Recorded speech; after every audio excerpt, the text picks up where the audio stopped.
দেখো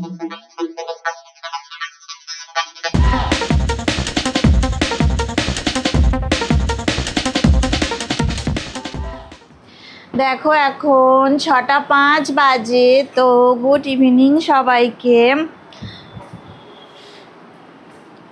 দেখো বাইরে এখনো সন্ধে হয়নি।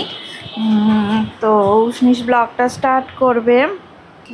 হাই ফ্রেন্ডস, ওয়েলকাম টু উষ্ণিশালদার ব্লগ।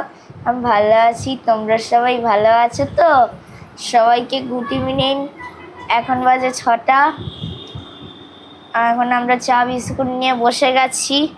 আমি আজকে ঘুমাইনি। তো দেখো এই যে চা চলে এসেছে আমাদের, 3 জনের চা আর বিস্কুট চলে এসেছে। তো এখন আমরা চা বিস্কুট খেয়ে নিই। তো যখন রাতে ডিনার হবে তখন আবার তোমাদের সাথে দেখা করতে চলে আসব, আর সমস্ত কিছু আবার শেয়ার করব, কি রান্না করছি সেইটা তোমাদের সাথে শেয়ার করব। তো ডিনারের সময় আবার চলে আসছি। দেখো এখানে দেখো সোয়াবিন আর আলু একটু সিদ্ধ বসিয়ে দিয়েছি। তো এই আজকের আমাদের ডিনার হবে রাতে। সোয়াবিন আলু হয়ে গেছে, দেখো সিদ্ধ হয়ে গেছে।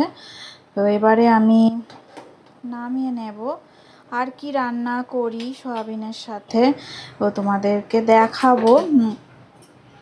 এখন সোয়াবিনটা নামিয়ে নিই।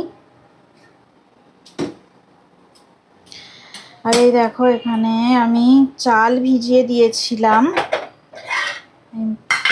তো ভাতটা বসিয়ে দিলাম।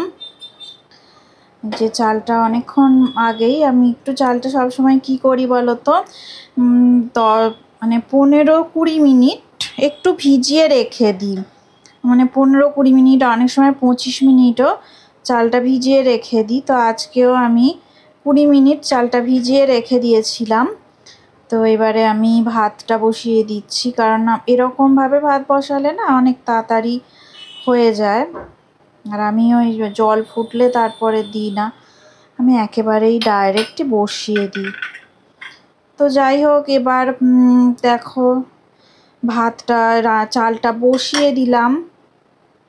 ভাতটা হোক, আর কি কি রান্না হবে ফিরে আসছি পরে।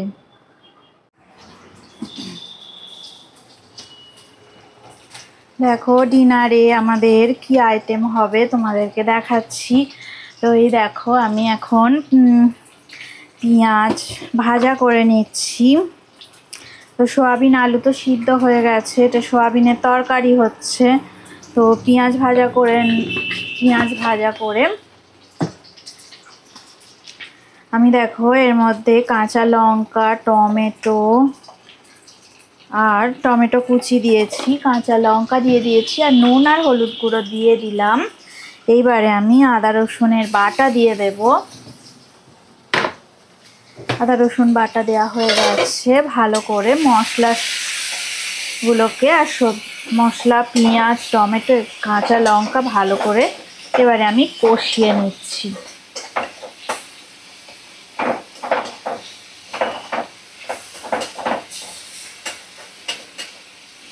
নিরামিষও ভাল লাগে সয়াবিন, তো আমি দেখো আজকে পেঁয়াজ দিয়েই করছি। তো রাতে আজকে আমাদের রুটি হবে না, তো সব দিন রুটি খেতে ভালোও লাগে না, আর কি গরম পড়েছে।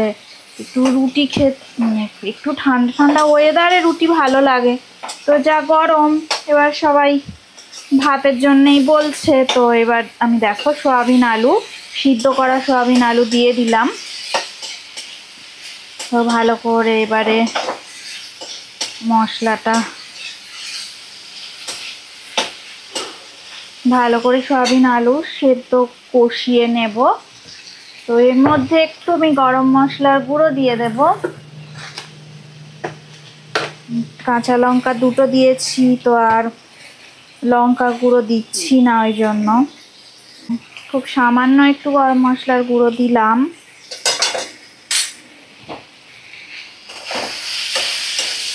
এবার কিছুক্ষণ কষিয়ে নিয়ে জল ঢেলে দেব।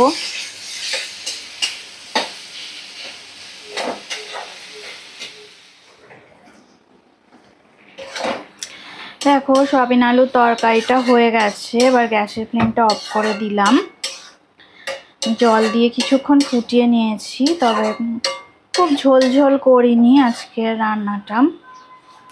এবার দেখো আমি ওপর থেকে একটু ধনে পাতা কুচি ছড়িয়ে দিলাম। এবার রান্নাটা সার্ভ করে দেব।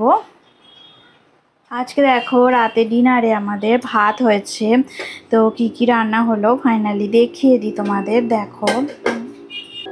তো আজকে ডিনারে আমাদের ভাত হয়েছে, তো ফাইনালি কি কি রান্না হলো দেখিয়ে দিই। দেখো এখানে দেখো গরম ভাত রেডি হয়ে গেছে।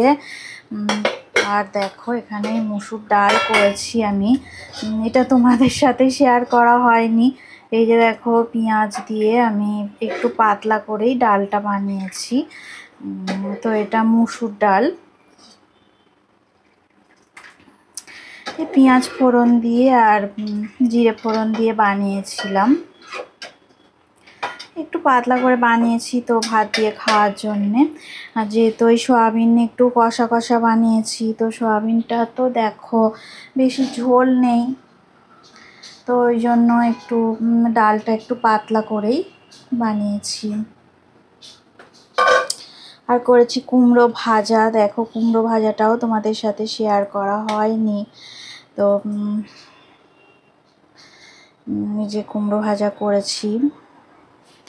আজকে এই আমাদের রান্না। তো আজকে দেখো ব্লগটা উষ্ণিস এন্ড করে দেবে। যদি ভিডিওটা ভালো লেগে থাকে অবশ্যই লাইক করবে, সাবস্ক্রাইব করবে। সবাই ভালো থাকবেন, সুস্থ থাকবেন, আমাদের চ্যানেলে অবশ্যই থাকবেন। গুড বাই, টাটা, সবাইকে গুড নাইট। দেখো আমার এখনো পড়াশোনা হয়নি, পরীক্ষা চলছে, তাই এখন পড়ছি। পরের ব্লগে তোমাদের সঙ্গে দেখা হবে। টাটা।